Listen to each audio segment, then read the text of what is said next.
पण आपला त्यातल्यात असं की एकत्र याचा एक चांगला हे साधायचा असा सगळा प्रयत्न आहे. त्याच्यामुळे तो एक जस्ट थॉट आहे, तो जर आपण त्याचं फक्त सांभाळतो. बाकी सुंदर कॅम्पस आवडेल. शॉर्ट मध्ये मस्त आपण एक टूर करूयात, म्हणजे तुम्हाला प्रिमायसेस कुठं कसं आहे ते लक्षात येईल. आणि त्यालाच आपण ते कन्वर्ट करून टाकले. पूर्वी आणि पोल्ट्री इथं 12 एकर मध्ये ना फक्त 2 एकर कल्टिवेबल लँड आहे, बाकी हा सगळा रॉ पॅच आहे सगळा. म्हणजे तर त्याला इकॉनॉमिक काहीतरी सपोर्ट पाहिजे. 2 एकर मधनं काय जनरेट होणार आहे. आणि इथं राईस फार्मिंग केलं जातं मेनली. आता जेवताना आपल्याकडे जो असणार तुम्ही तेच करा, तो इंद्रायणी आहे, तो इथला शेतातला मूळ तांदूळ आहे. तर खूप सुंदर युनिक चव आहे त्याला, तर तो तुम्ही एक्सपिरियन्स करू शकता. पण राईस फार्मिंगचं गणित काय आहे ना, निगेटिव्ह मध्ये ते इनपुट कॉस्ट खूप जास्त आहे, त्याच्यामुळे राईस फार्मिंग परवडत नाही. त्याच्यामुळे मग हा टुरिझमचा आपण त्याला जोड लावली असं साधारण.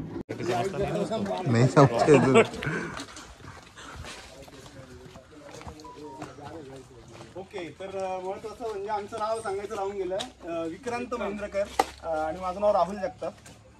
मी इथला मूळ नेटिव्ह आहे. इथलं गावचं आमचं नाव आहे शिळीम. आणि साधारण एक 3-4 पिढ्यांच्या आधी इनाम वगैरे जो कॉन्सेप्ट होता ना, इनामदार म्हणून आम्ही पूर्वी, आमचं गाव दुसरं होतं, हे गाव आम्हाला इनाम मिळालं. त्याच्यामुळे मग मोठं क्षेत्र आमच्याकडं, म्हणजे आजोबांकडे वगैरे अगदी लिटरली 250 एकर जमीन होती. ती साधारण एक 70-72 मध्ये एक सिलिंग ऍक्ट म्हणून आला, त्याच्यामध्ये जादा जमीन नावाचा शिक्का बसला. आणि मग त्याच्यामध्ये जवळपास 125 एकर जमीन गव्हर्नमेंटकडे जमा झाली. मग असंच म्हणजे पूर्वी आणि जमीनदारी वगैरे नाही का आपण म्हणतो ना, हा डोंगर आमचा, लिटरली त्या पद्धतीची इथं परिस्थिती होती. पण बदलत जातात, अप डाऊन सगळे असतात. त्याच्यामध्ये एक काळ असा गेला की फार परिस्थिती, म्हणजे नावाला शेती म्हणून भरपूर लँड होल्डिंग, पण उत्पन्नाचा सोर्स आणि याच्यामध्ये फार लिमिटेशन, दुर्गम भागाने आपण जसं बोललो. त्याच्यामुळं काय करायचं त्या ह्याच्यातनं प्रवासातनं गेल्या 20 वर्षात आपण हा सगळा पसारा मांडलाय. आणि आता परत एका चांगल्या पद्धतीचं इथं एक आर्थिक मॉडेल जनरेट करायचा प्रयत्न आहे. होतो, बेनिफिट होतो, आता बिल्ड होतंय. म्हणजे तुम्हाला जसं म्हटलं तसं लॉंग जर्नी आहे. हे सगळं आता झाडांची कॅनोपी दिसते, आता आपण डेन्स ह्याच्यामध्ये आहोत, हे तयार केलेलं आहे. तर त्याला बरीच वर्ष गेली, पण आता हळूहळू लोकांना माहीत होतंय, लोक ॲप्रिशिएट करतायत. आपण लोकल फूड देतो, लोकल एक्सपिरियन्स देतो, आणि बऱ्याच इथल्या ह्याच्याशी कनेक्टिव्हिटी आहे, तर ते लोकांना ॲप्रिशिएट करतात.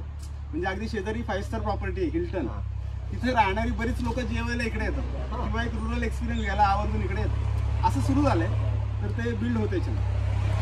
हा आता तुम्ही बघाल ना, तर ही पूर्ण कॅनोपी आपण बिल्ड केलेली आहे.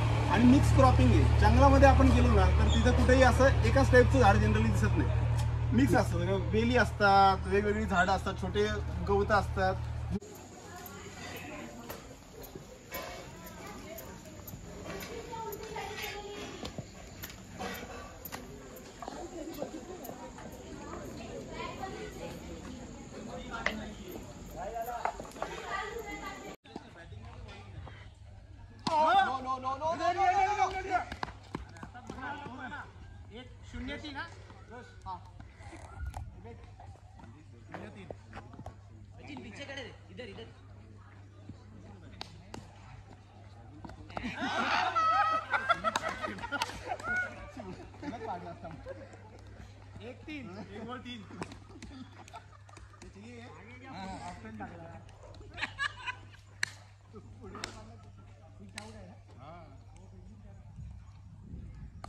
किसको सुसु आई है?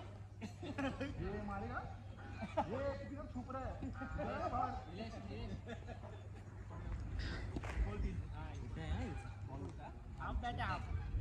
नहीं वो जो गाइन है अभी है. छोटा है सर. नो ये काय का नो तू काय का नो दे रहा. नो नहीं है कुछ भी. हम तुम काय का नो. ए फोटो काढू का?